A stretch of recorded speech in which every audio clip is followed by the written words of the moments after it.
my channel. If you're new here, my name is Jen, and I am a graduate of NYT with a bachelor's degree in architecture. So in this video, I wanted to showcase my thesis video, what I did for my final year of architecture, and what I presented for my final. So if you guys want to just jump straight to the video that I proposed, you can do so in my thumbnail, but right now I'm going to talk about what my guidelines were, as well as how was my 2 semesters of thesis with my professor, what was it like before getting into this project, and then after the video I'm going to talk about some of the things I wanted to do better about the project, some of the comments I received, and how was it after I graduated. So what were some of the guidelines that I was given?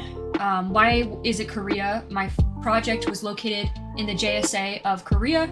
So the professor that I had for my 5th year thesis class was Professor Dong-se Kim. He was one of my top favorite professors. He was very motivating, very encouraging, and I felt like he actually brought back my inspiration and motivation to design, because I struggled in the beginning of that school year just because I felt very I was going through like a hard time, not only like mentally, but with like friends, and then also like just school in general is very hard. Like architecture school was just like mentally exhausting, especially on your 5th year. You get the senioritis. So at first I didn't really like try my best. And then afterwards, I started to push a lot at the very end, and I was like, you know what? I want to leave off on a very good note and give the best work that I could possibly do, which is what I did. So let's talk about the guidelines that we were given by Dong-se Kim. So I can't talk about too much of the syllabus, I don't think, because I believe that's property of NYT, but I'll talk a little bit like of the basics. And also, my professor is a Korean professor, so this location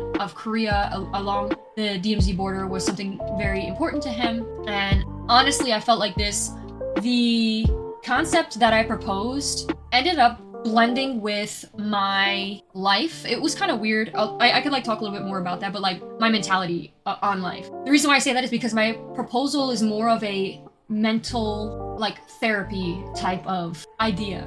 Anyways, the guidelines that we were given, the main topic of our project was architecture in relation to conflict. So how could we use architecture to help conflict, like in Korea? So in the beginning of our semester, he showed us like a video, and he showed us a lot of different things about North and South Korea, like to give us like a footing into helping us do research. We also watched the movie JSA. Honestly, it was a really good movie. It was fun because we were all watched together. We spent the day just watching a movie together. Most of the time we're working really hard, so the fact that we got to watch a movie was like amazing.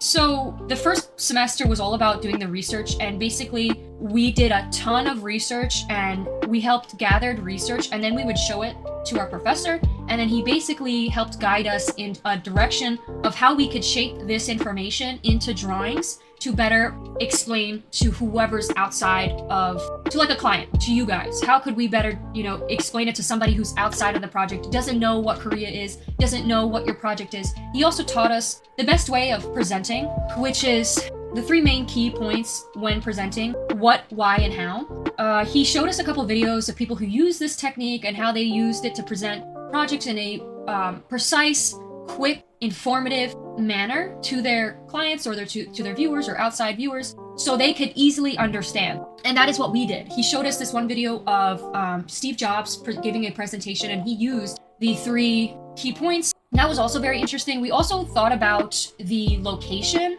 in a way of like zooming in to our site, like thinking of it outside, like pulling away and seeing it from a further perspective, seeing it from its farthest distance, and then zooming in closer all the way to the JSA. And that idea actually really helped my design because of the form of the JSA literally matches my design as you zoom in. So he showed us like this video of understanding different scales of our location is very important, not just the surrounding area, but how does your project affect it as a whole from its farthest scale? How could this impact? Some of the other things that we did in the last semester, we ended up grinding our drawings and how we were going to actually be able to do our projects, like how we were able to use all this for information and then develop a scheme. And our 2nd semester was all about designing. It was all about designing our project and creating something that could be used and providing the research that was necessary that explains our project more thoroughly. And it was all about cutting it down too. We started off with like 10 minutes, given 10 minutes to explain our research. And then at the very final,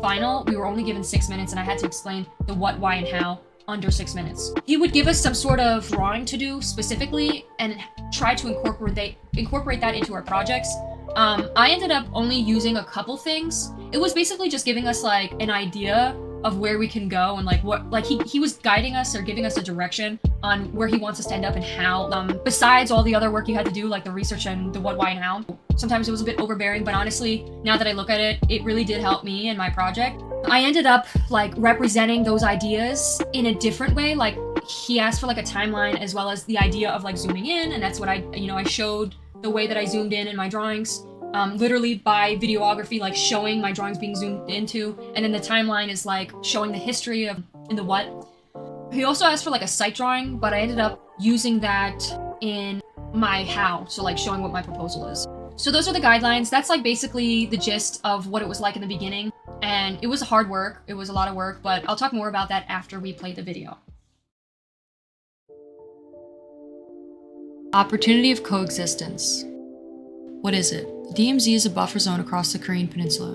The JSA was created as a space to discuss peace, yet the treaty was never signed and now is held as a place for future discussions.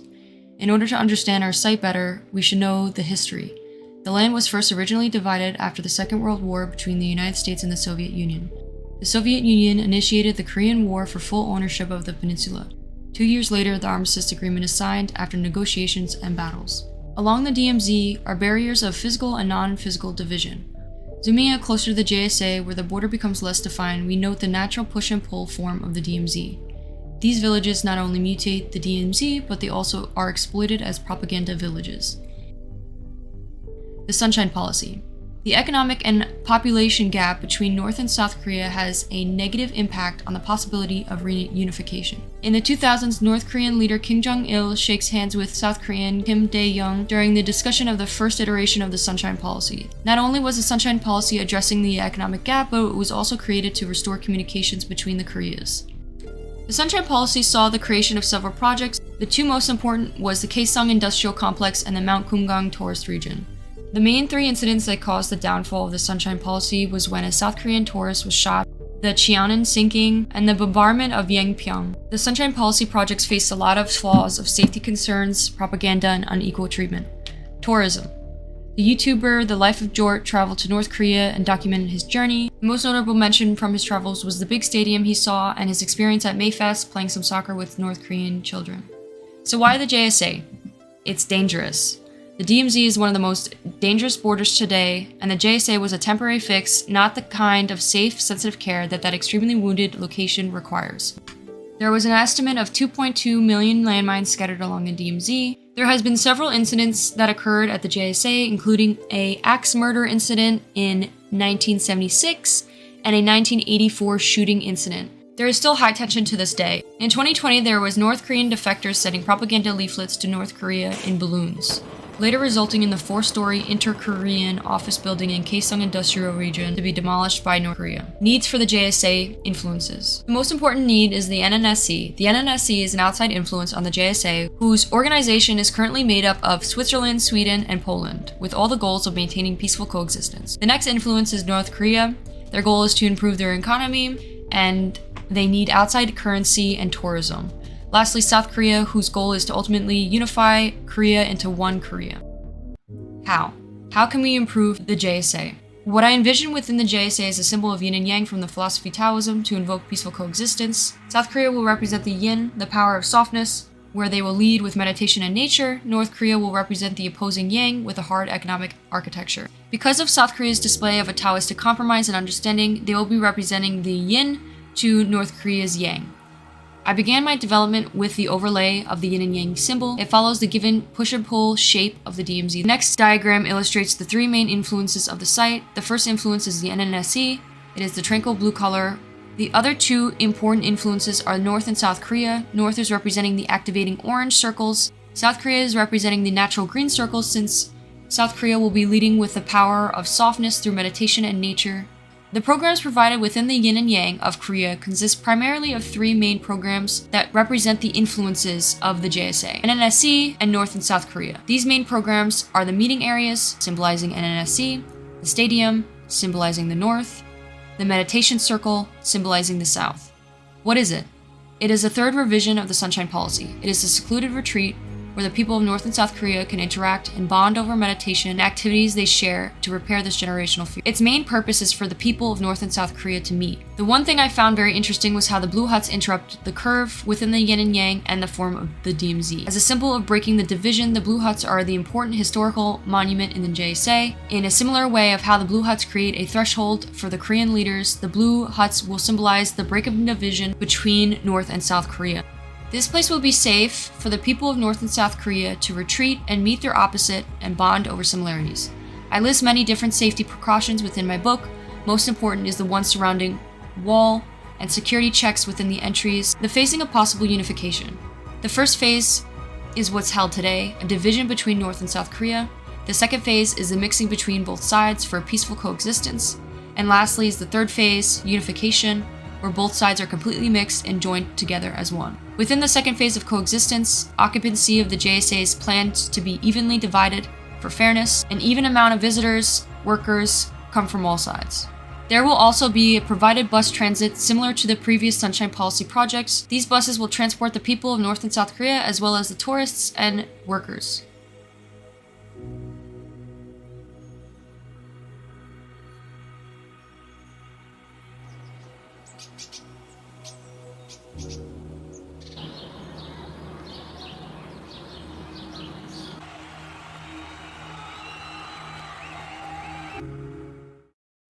So that was my video. I worked so tremendously hard on that thing, you have no idea. Especially if you're an architect student or starting architect student, I bet you understand the sleepless nights. When I tell you I did not sleep the night before, the day of, not even honestly the whole month, I was getting the bare minimum amount of sleep because I was literally sitting in this desk, fixing up my drawings, fixing up my videos, planning out. I could even show you the little sketches I made to plan out everything.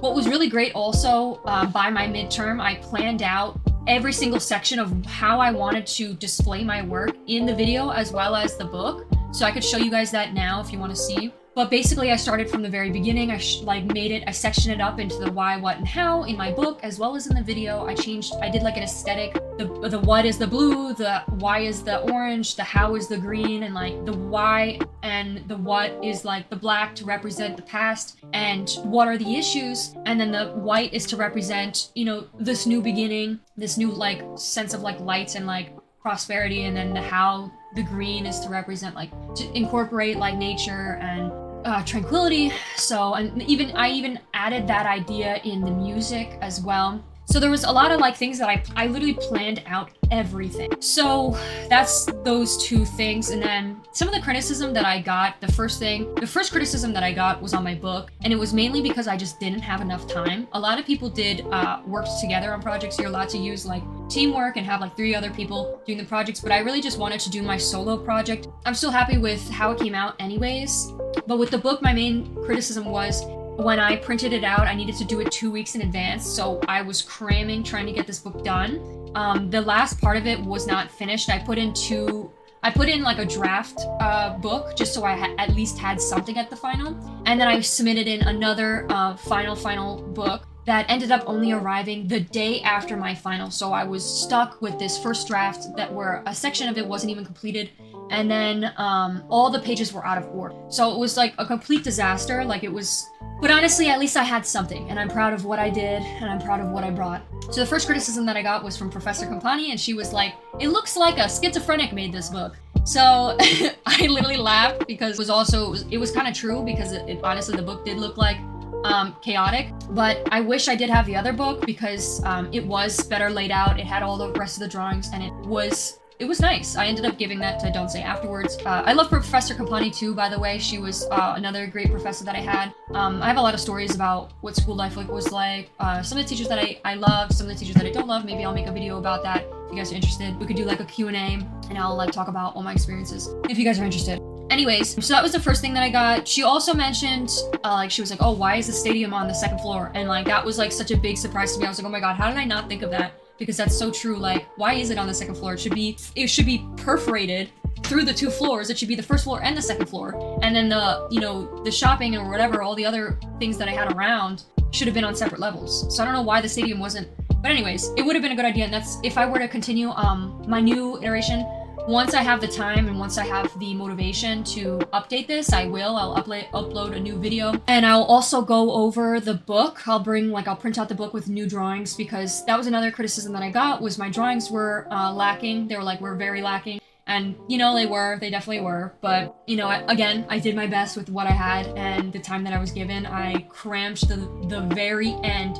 I even was making the trees of my physical model while someone was presenting on the day of the final. So, you know, it wasn't like I used every single bit of time that I had. And I even created a physical model. Some people didn't, but majority of the people did. So if you guys want to see the physical model, this is what it looked like. I was very proud of it as well. I was so sleep deprived. It was crazy. I was melting this plastic the night of at the school, like melting this plastic to curve, because the side of it had glass, was curved, and I had to wear a mask because it started giving me a headache. By the way, guys, make sure that your health comes first, because don't do stuff like that, like me, because it's very unhealthy and you shouldn't be smelling that stuff. I definitely took 5 years off of my life, probably from that last semester.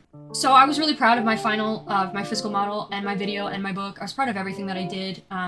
You know, what I could have done better, though, of course, is the design. I would have perforated the stadium, and I would have also updated the drawings, made the drawings a little bit more, would have made the drawings better quality. Another thing too, like, after I finished that video, no joke, I literally wanted to cry. Like, no joke, I couldn't hold back the tears. I literally wanted to cry after the video played. Like, I was sitting there, everyone was clapping, and I just wanted to cry, because it was like a release of stress, and then on top of it, it was also like a sad and happy feeling of like, finally it's over, this was the last thing I ever had to do. But also I'm so sad because it's like, you know, I'm also happy because I worked so hard on this thing, and like, this is what I'm gonna leave off on, and like, I'm so happy about it. But I'm also really sad because like, I'm gonna miss it. It's like, you know, a new chapter in your life. It's like, it's sad.